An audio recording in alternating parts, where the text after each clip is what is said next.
Entonces hay que ser absolutamente conscientes de que nuestra principal barrera contra el coronavirus sigue siendo la vacunación. ¿Por qué? Porque tenemos un sistema de salud que es una porquería. Mientras nuestros políticos están ocupados en masacrarse y en sus agendas de vacancia, de tiro al ministro o de asamblea constituyente para este sábado en la tarde, ¿qué les parece? Los peruanos tenemos problemas y tenemos problemas que exigen respuestas y respuestas concertadas donde todos pongan de su lado para enfrentar situaciones. Y la primera, la más urgente, de la que depende nuestro destino, es la crisis sanitaria. Y hemos estado, porque Dios nos acompaña por alguna razón, postergando y postergando lo que en otros países ya va en la sexta y hasta séptima ola. Acá han empezado a presentarse indicios de que ya habría comenzado una tercera ola con respecto a los casos de coronavirus. Y la explicación que han dado los especialistas es que esto se ha retrasado porque hay un alto grado de inmunización de la población que se contagió en la primera y segunda ola y que sobre lo que no se tiene lamentablemente registros, pero aparentemente y sobre todo en algunas regiones como Loreto fue muy extendida la inmunización provocada por la extensión de los contagios. Y a esto se ha sumado lo que hay que decir, porque lo es, una exitosa campaña de vacunación. Solo en la última semana se han vacunado 1.400.400 personas. 675.959 primeras dosis son los que se ha aplicado, 649.241 segundas dosis e incluso se han aplicado ya 77.200 tercera dosis a personas de mayor edad que ya han cumplido 6 meses de su segunda dosis. Y esto se va a extender, se supone, a toda la población. Pero ¿qué es lo que está pasando? Lo que está pasando es lo inevitable, lo que ha ocurrido en otros países, sobre todo con la aparición de estas nuevas variantes, que la gente se contagia y la gente que está vacunada o no tiene síntomas o hace una especie de resfrío severo y ahí se acaba el COVID para ellos.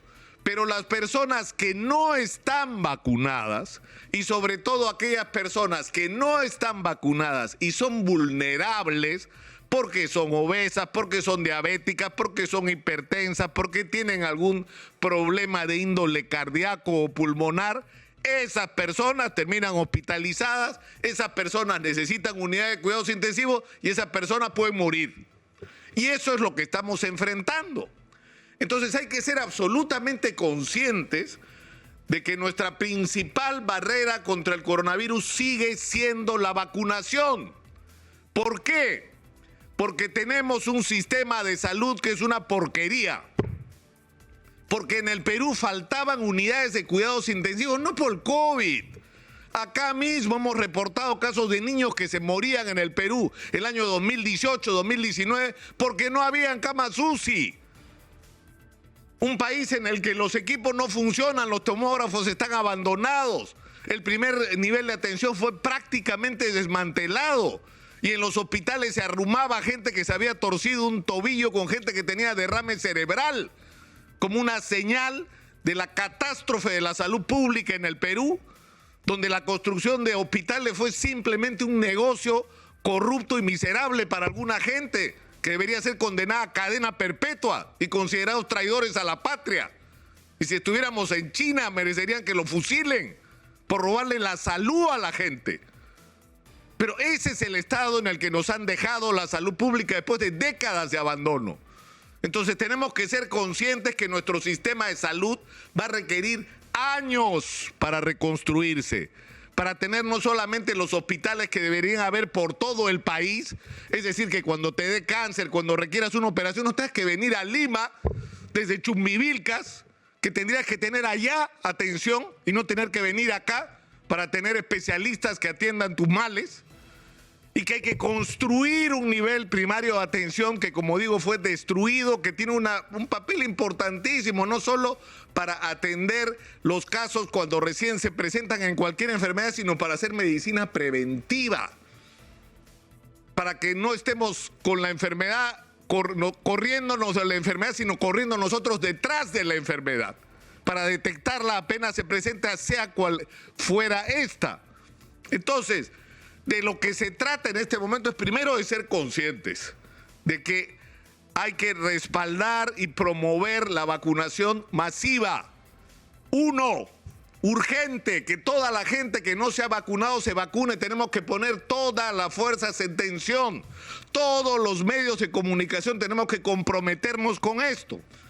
En segundo lugar, hay que ser conscientes de que nuestro sistema de salud está en una situación muy crítica y que es muy importante apoyar en términos presupuestales, de recursos y con todo lo que sea posible para lograr que nuestro sistema de salud resista lo más que pueda la eventual tercera ola.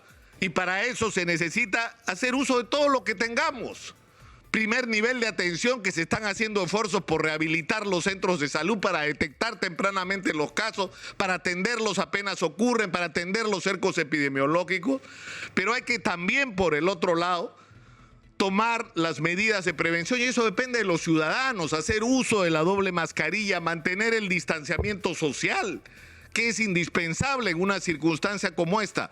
Pero, por ejemplo, detectar los centros de contagio y tomar las precauciones. Alguna gente se araña y se arrancha los pelos cuando dicen que para entrar a los grandes centros de concentración de gente hay que pedir la vacunación, pero por supuesto, si queremos evitar que la gente se contagie, que los contagios se multipliquen, sobre todo en un momento como el que vamos a vivir de las fiestas de fin de año. Pero el otro tema es el del transporte público, donde acá se juntan dos problemas, la crisis del transporte y la crisis sanitaria. Es decir, si lo que necesitamos es reducir los aforos en los vehículos, lo que resulta insensato es que estemos persiguiendo a los informales cuando los informales, trabajados con inteligencia, nos pueden ayudar a enfrentar la crisis de transporte y la crisis sanitaria. Y lo que tendría que hacer la ATU, en vez de andar persiguiendo por la calle como si fueran criminales los informales, es afrontar la realidad. El proceso de reforma de transporte ha fracasado y uno de los fracasos es el que estamos enfrentados a la crisis sanitaria con un sistema de transporte que no es capaz de abastecer las necesidades de la población, y que si tú eliminas el transporte informal vas a tener buses abarrotados de gente, colas enormes, pero sobre todo gente contagiándose por las condiciones en que opera el transporte. Pero si tú agarras a los informales, los empadronas, los haces parte del sistema de emergencia para enfrentar la crisis sanitaria, vas a bajar los aforos y vas a poner orden. Porque si hay informales en el transporte es porque hay una enorme demanda que no está siendo cubierta por el transporte formal. Entonces hay que usar la cabeza. Y esto no solamente te permite resolver el problema de la crisis sanitaria en relación al transporte, sino te permite abrir el camino para ver qué diablos te haces con esta cantidad inmensa de gente sin chamba que ha encontrado en el transporte, como ha sido en las últimas décadas un mecanismo, una vía para llevarle de comer a su familia. Entonces hay que pensar soluciones prácticas, sensatas, inteligentes para enfrentar esta crisis sanitaria. Yo creo que hay que poner en este momento todas las fuerzas en tensión. Eso debería ser la agenda del día de hoy, del Ejecutivo, del Congreso de la República, de ambos poderes juntos. Todo lo que podemos hacer para enfrentar la situación que tenemos planteada al frente, el reto de que se inicie una tercera ola o que ésta se desate, porque ya hay señales de que esta podría haber comenzado. Yo creo que esto es una responsabilidad, como se dice a cada rato, pero no termina de entenderse, de todos. Hablemos claro.